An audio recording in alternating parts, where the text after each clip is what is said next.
अगर हम शरीर को जगत की मर्जी पर छोड़ दें और अपने को प्रभु की मर्जी पर छोड़ दें तो जीवन की जितनी समस्याएं हैं वे सब हल हो सकती हैं।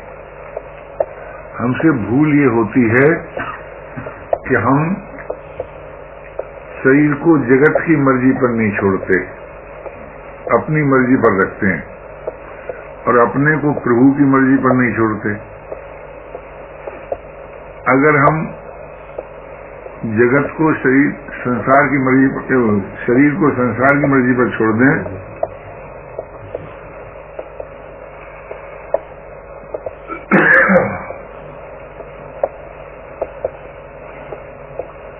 तो शरीर की जितनी आवश्यकताएं हैं उनका चिंतन हमको नहीं होगा और अपने को अगर प्रभु की मर्जी पर छोड़ दें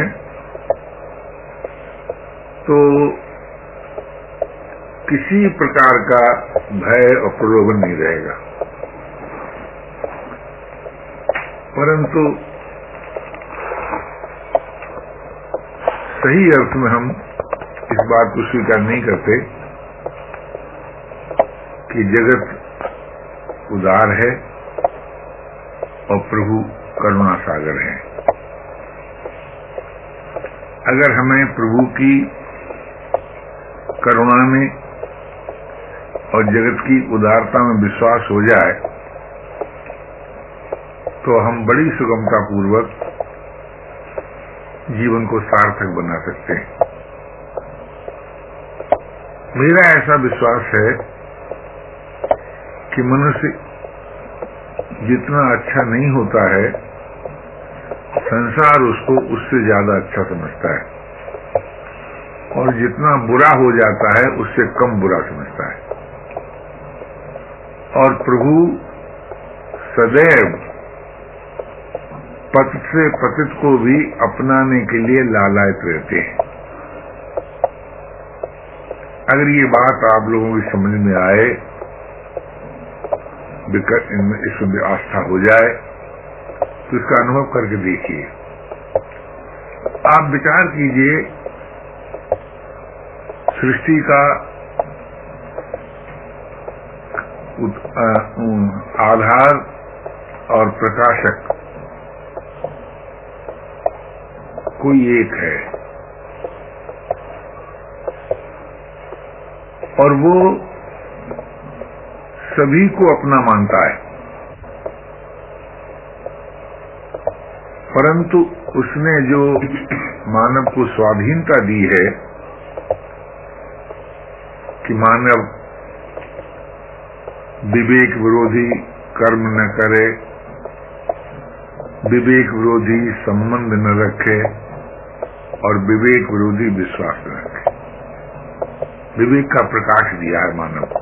अन्य किसी प्राणी को दिया है कि नहीं दिया है, सुनते तो हैं कि नहीं दिया है, किंतु मानव को दिया है। वैसे तो अगर वो चाहे कि आप बुराई न करें तो क्या कोई बुराई कर सकता है? क्या राय? कोई झूठ बोलना चाहे और प्रकृति का विधान उसके बोलने की शक्ति छीन ले, झूठ बोल लेगा? ठीक, लेकिन ऐसा तो नहीं देखने में आता। हाँ, स्वयं झूठ नहीं सुनना चाहता, स्वयं दूसरे से सहयोग चाहता है कि समाज मेरी जरूरत को पूरा करे,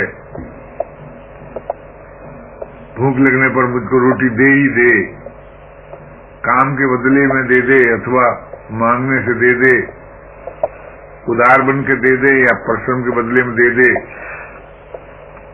तो जब हम ये जानते हैं कि हम समाज से शारीरिक आवश्यकता के लिए आशा रखते हैं तो हमारे हृदय में परपीड़ा नहीं होनी चाहिए क्या? जी होनी चाहिए। जिसके हृदय में परपीड़ा होती है उसको उसके जीवन में सुख भोग की रुचि नहीं रहती। ये जीवन का सत्य है। आज हम एक शरीर की जरूरत के लिए परेशान रहते हैं। भूख लगने पर रोटी मिलना ही चाहिए, प्यास लगने पर पानी मिलना ही चाहिए, शीत लगने पर वस्त्र मिलना ही चाहिए।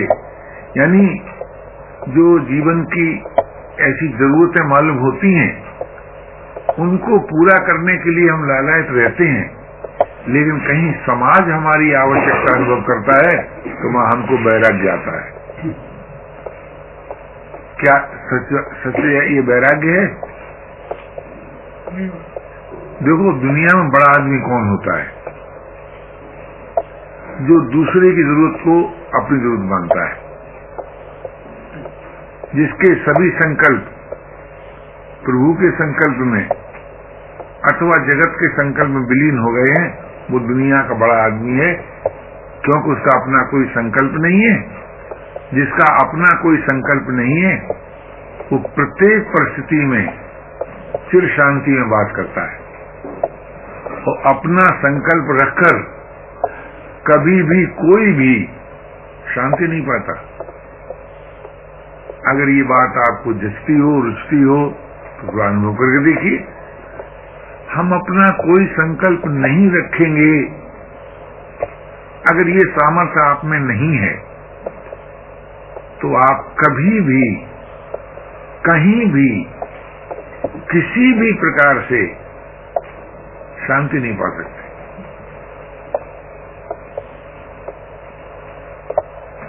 क्यों भी नहीं पा सकते? क्या कारण है? क्योंकि अपने संकल्प की पूर्ति के फेर में ही तो हमने जीवन का बहुत बड़ा समय बिताया है और न जाने कितने जन्म से भटक रहे हैं। तो अगर आप सजग हैं, मानव हैं, तो अपना संकल्प मत रखिए। महाराज जी, साधन रूपी संकल्प या सभी संकल्प? देखिए, साधन रूपी संकल्प नहीं होता। संकल्प होता है जो वस्तु से संबंध जोड़ दे। संकल्प होता है जो व्यक्ति से संबंध जोड़ दे। संकल्प होता है जो परिस्थिति से संबंध जोड़ दे। साधन की तो जीवन में मांग होती है। साधन क्या है, जरा सोचिए। साधन क्या तत्व है? साधन कहते हैं उसे कि जिसके अपना लेने पर साध्य से दूरी, भेद और भिन्नता न रहे, उसको साधन कहते हैं। साधन साधक को साध्य से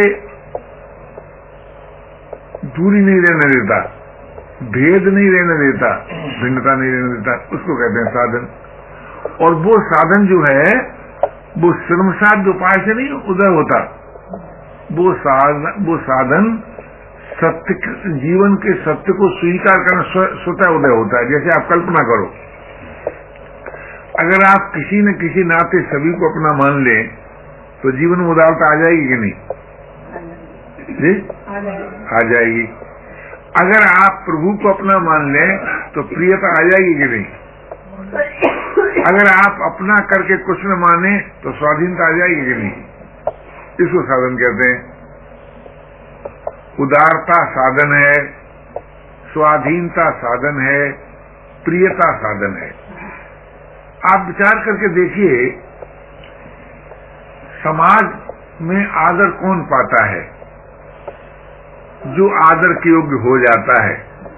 और आप जानते हैं, जब आदर के योग्य हो जाता है तो उसमें आदर की वासना नहीं रहती।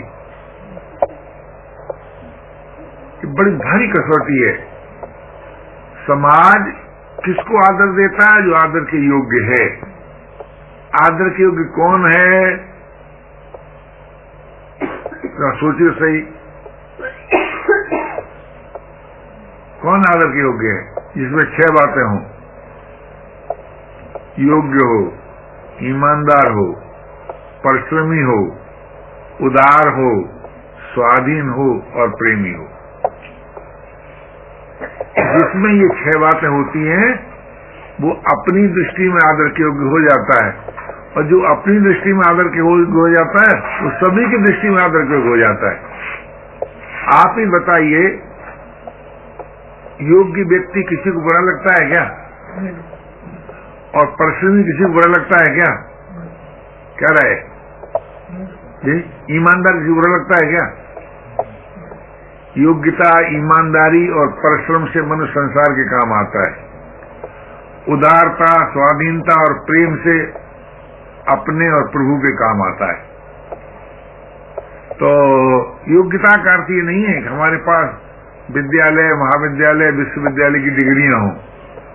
योग्यता का अर्थ है कि समाज के किसी भी कार्य में के लिए हम उपयोगी हों, ये योग्यता का अर्थ है।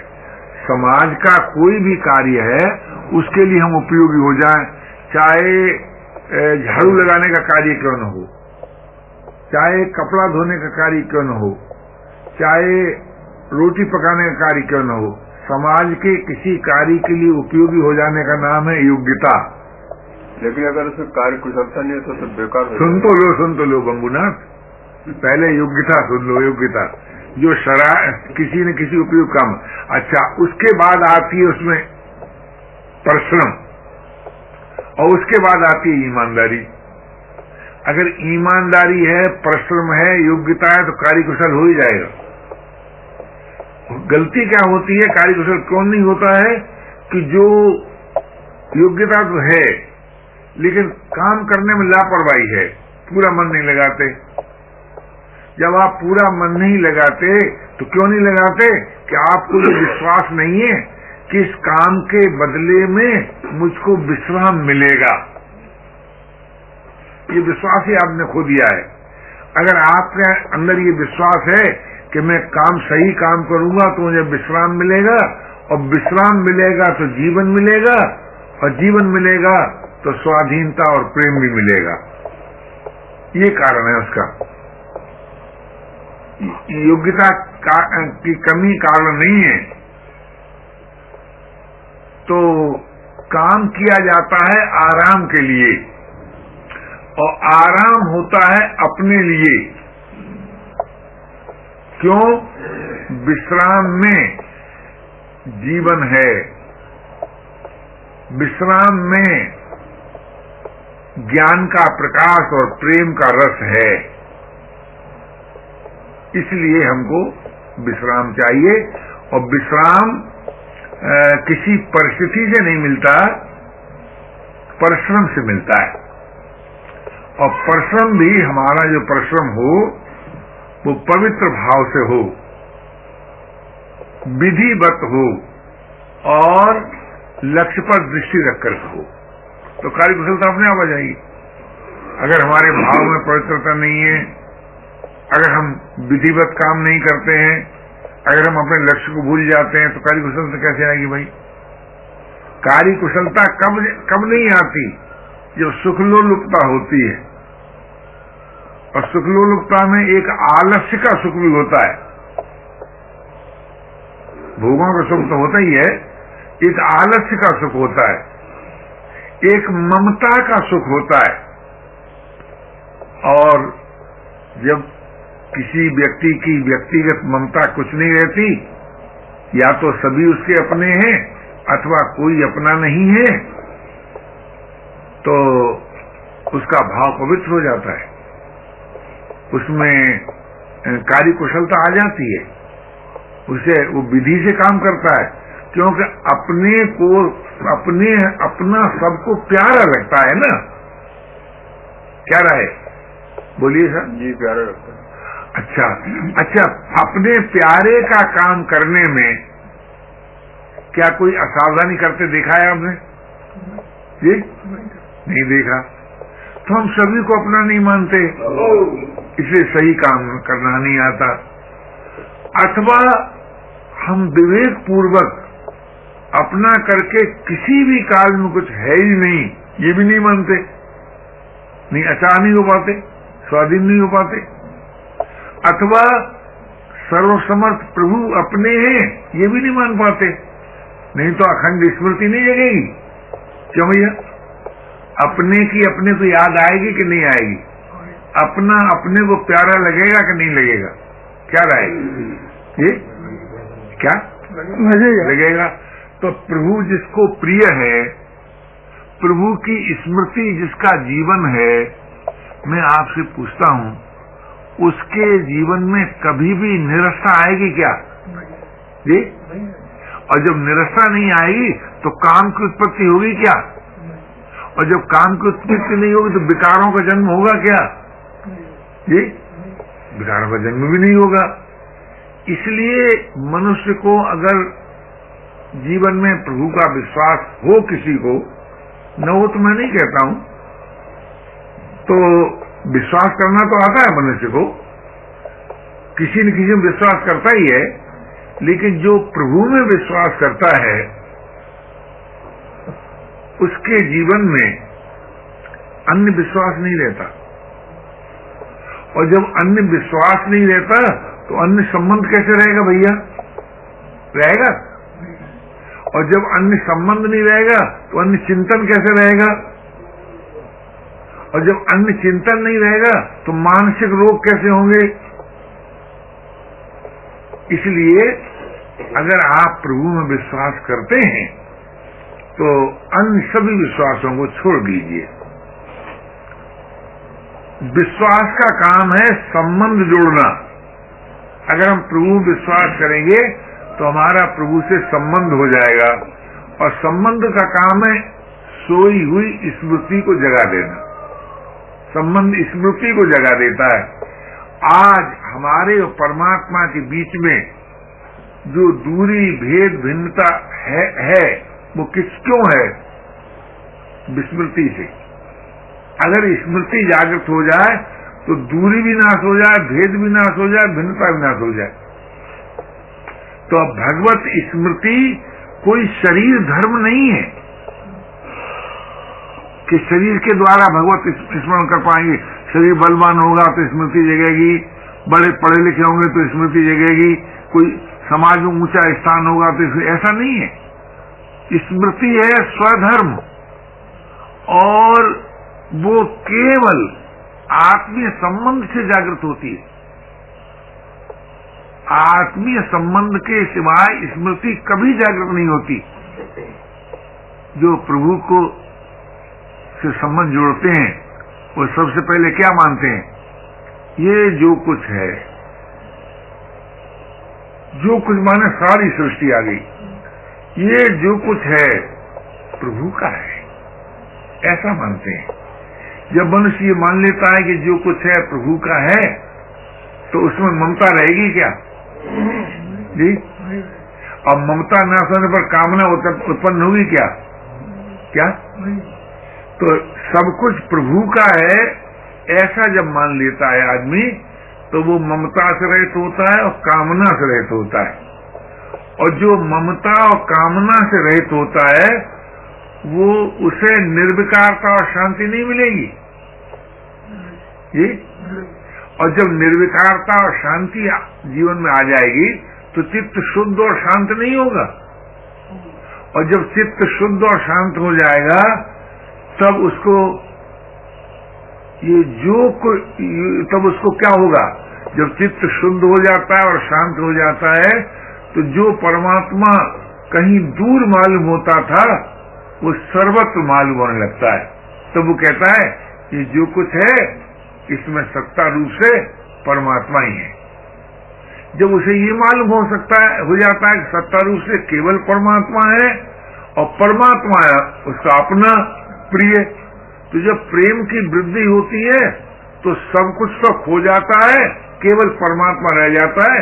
अर्थात प्रीत और प्रीतम का नित्य विहार रह जाता है, प्रेम और प्रेमास्पद का नित्य विहार रह जाता है। और उसी विहार को वैष्णव मत के अनुसार राधा और कृष्ण का विहार कहा है, सीता राम का विहार कहा है, गौरी शंकर का विहार कहा है। वो विहार रह जाता है। ये किसका जीवन है? जिसने ईमानदारी से अपने द्वारा इस सत्य को स्वीकार किया कि प्रभु मेरे अपने हैं और सब कुछ प्रभु का है, सब में प्रभु है, केवल प्रभु है, उसकी दशा हो जाती है। तो अब मैं ये थोड़ी वाक्य एक बात बताइए, क्या ये चारों वाक्य मैं ये निवेदन करता हूँ, जिसने ये स्वीकार किया कि सभी के होने से प्रभु मेरे अपने हैं, और सब कुछ प्रभु का है, तो प्रभु के नाते सबके प्रति सद्भाव और सहयोग होगा कि नहीं? जी जी, वो सभी को अपना मानेगा प्रभु के नाते से, तो उसके हृदय में सभी के प्रति सद्भाव होगा और सहयोग होगा। सहयोग यथाशक्ति शरीर धर्म है, सद्भाव हृदय का यानी मन का धर्म है।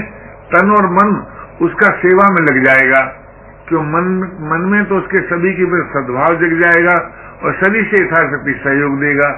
तो जो सभी के प्रति सद्भाव और सहयोग देता है वो राग रहित हो जाता है, और जब राग रहित हो जाता है तो सभी में उसे अपना प्रभु ही नजर आता है, कल्पना नहीं करता, भावना नहीं करता। दर दीवार दर्पण भयो, जित देखूं तित तोय, कंकर पत्थर ठीपरी भई आरसी बोल। जो जब सब में उसको प्रभु नजर आने लगता है तो उसकी दृष्टि प्रभु पर रहेगी कि सब पर रहेगी? जी, प्रभु पर रहेगी। तो उसमें अगाध प्रियता का उदय होता है। जब अगाध प्रियता का उदय हो जाता है तो प्रभु और प्रभु की प्रियता रह जाती है, जो कुछ और सब कुछ समाप्त हो जाता है। क्योंकि सृष्टि कोई ऐसी ठोस वस्तु नहीं है। देखिए, ये बड़े गंभीर बात है, विचार करनी बात है। सृष्टि कोई ऐसी ठोस वस्तु नहीं है कि जिसको आप उठा के कहीं रख दें या उसको पकड़ लें या उसको प्राप्त कर लें। एक ऐसा अजीब खेल है सृष्टि का कि इसकी स्थिति है ही नहीं। ये बात समझ में आती है? सृष्टि की स्वतंत्र स्थिति नहीं है। अगर आप इस सत्य को अनुभव कर लेते कि सृष्टि की स्वतंत्र स्थिति नहीं है तो अकिंचन और अचा हो जाते, मेरा कुछ नहीं है, मुझे कुछ नहीं चाहिए। और जब अकिंचन और अचा हो जाते तो चित्त शुद्ध और शांत हो जाता। देखो, चित्त की शुद्धि मेरा कुछ नहीं है इस बात से होती है, मुझे कुछ नहीं चाहिए इस बात से होती है। ये चित्त शुद्धि का सबसे अच्छा उपाय है और ये जीवन का सत्य है। क्यों सत्य है? कि मेरा किसी वस्तु पर स्वतंत्र अधिकार है क्या?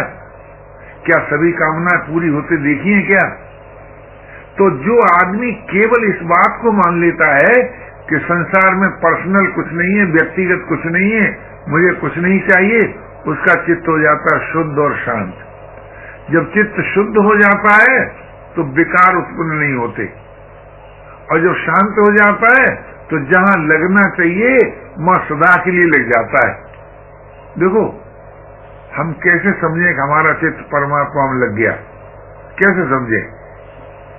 जब तक लगता और हटता हुआ मालूम हो तब तक परमात्मा में नहीं लगा। जब तक ये मालूम हो कि चित्त लग गया और फिर मालूम हो घट गया।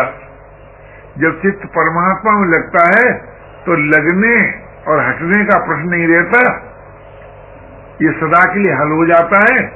और जब परमात्मा में चित्त लग जाता है तो उसे नित्य योग, बोध और प्रेम प्राप्त हो जाता है। परमात्मा में चित्त लगने मात्र से योग, बोध, प्रेम की प्राप्ति हो जाती है। परंतु भाई, अनुभव करके देखो, कैसे अनुभव होगा? परमात्मा चित्त कब लगेगा? जब हम ये मान लेंगे परमात्मा अपना है, अपने में है, अभी है, सब कुछ उन्हीं का है, मुझे उनसे कुछ नहीं चाहिए। क्यों? जब परमात्मा ही अपना है तो अपने को चाहिए क्या? अरे भाई, मालिक जिसका अपना हो उसको मिल्कियत में इसको चाहिए क्या? क्या राय जी? जब मालिक हमारा अपना है तो उस मालिक की मिल्कियत से हमें क्या मतलब? जरा सोचिए। मिल्कियत तो उसके पीछे पीछे दौड़ेगी। मालिक को जो पसंद कर लेगा, मिल्कियत उसके पीछे दौड़ेगी। उसे मिल्कियत से क्या मतलब? तो परमात्मा में चित्त लग जाता है, परमात्मा को अपना मानने से और सब कुछ प्रभु का है ये मानने से, और मुझे उनसे कुछ नहीं चाहिए ये मानने से। मेरा कुछ नहीं है, मुझे कुछ नहीं चाहिए, सब प्रभु का है ये मानने से परमात्मा में मन लग जाता है। और जब परमात्मा में लग जाता है तो मन अमन हो जाता है। अमन यानी मन नहीं रहता, ये तो हिंदी का अर्थ हुआ अमन का। और उर्दू में अर्थ होता है अमन, कहते हैं या बहार हो या आनंद हो। अमन माने उर्दू में मौज, बहार, आनंद। और हिंदी में अमन का अर्थ होता है बेमन, मन रहित। तो मन रहित है तो वहां चिर शांति है, वहां जीवन मुक्ति है, कोई रोक ही नहीं सकता। और जहां आनंद है वहां आनंद है ही है। इसलिए भाई परमात्मा को अपना मानना बहुत बड़ी चीज है। अब करें क्या फिर? अब प्रश्न होगा हमने परमात्मा को अपना क्या करें? बोली उसी के नाते सभी के प्रति सद्भाव रखें और सहयोग दें। किसको सहयोग दें? जिसे हमारे सहयोग की आवश्यकता है। जिसे हमारे सहयोग की आवश्यकता है उसको सहयोग देते रहें यथाशक्ति, और सभी के प्रति सद्भाव रखें। और न संसार से कुछ चाहें न परमात्मा से कुछ चाहें, क्योंकि अपने से कुछ चाहने की बात रहती नहीं। क्या राय है? क्योंकि अपने को अपनी चिंता स्वतः रहती है। क्या राय है? आप जिसे अपना मानते हैं उसकी जरूरत को भूलते हैं क्या? क्या राय है? आनंद जी जी सर, भूलते हो भैया? नहीं। जिसे आप अपना मानते हो, आपकी धर्मपत्नी बीमार हैं तो उनकी दवा की विस्मृति होती है क्या आपको? नहीं होती सर, है? नहीं होती। नहीं होती ना। तो परमात्मा इतने कम समझ हैं कि हम उन्हें अपना मानेंगे या उनके हैं ही हैं तो उन्हें हमारी जरूरत का ध्यान नहीं होगा जी। तो जो सच्चे ईश्वरवादी हैं वो प्राप्त परिस्थिति का भगवत नाते सदुपयोग करते रहते हैं। वो चाहते चूहते कुछ नहीं है। वो ये नहीं चाहते हैं कि भूख लगी है तुमको रोटी मिलना ही चाहिए। वो कहते हैं ये भाई ये हो सकता है कि मेरे लिए रोटी आवश्यक हो और न मिले, और क्या ये हो सकता है कि रोटी खाना मेरा जीवन का लक्ष्य है क्या जी? सारी जिंदगी खाते खाते हो गए, खाने से छुट्टी मिली क्या है? खाना से कोई मौत से बचा क्या? खाना मृत्यु को रोक सका क्या? तो खाना मृत्यु को नहीं रोक सकता। खाने से खाने की रुचि पूरी नहीं होती। तो इसलिए प्रभु अपने हैं, उनसे मुझे कुछ नहीं चाहिए। उनके नाते सभी के प्रति सद्भाव और सहयोग रखना है। अब जैसे मान लीजिए आजकल लोग कहते हैं साहब काम नहीं मिलता, बेकारी बढ़ी हुई। हम कहते सही काम नहीं करते ये शिकायत ज्यादा है, काम नहीं मिलता ये शिकायत ज्यादा है। हमको तो मजदूर भी सही नहीं मिलता आजकल, ऐसी कठिनाई पड़ गई है। जिसकी साधक को रखना चाहते हैं उसका दिमाग कीड़ा हो जाता है, होता रहता है। तो काम लोग करना नहीं चाहते और कहते हैं काम नहीं मिलता। काम करना नहीं चाहते हैं और नहीं काम करने वाले को काम नहीं मिलता। एक हमारे मित्र, उनका शरीर नहीं रहा है विचारों का, वो कहते थे स्वामी जी एक आदमी मेरे पास आया, कहा मुझे सर्विस चाहिए। ये सोनलाल सांगी ने कहा था, सुनाया था मुझे, मुझे सर्विस चाहिए। उन्होंने सोनलाल जी ने कहा मेरे पास काम तो है नहीं। तो बोले भाई हम तो 50 रुपए ज्यादा नहीं दे सकते। उन्होंने साहब मैं ये थोड़ी कहता हूँ आप 50 रुपए दीजिए, आप काम दीजिए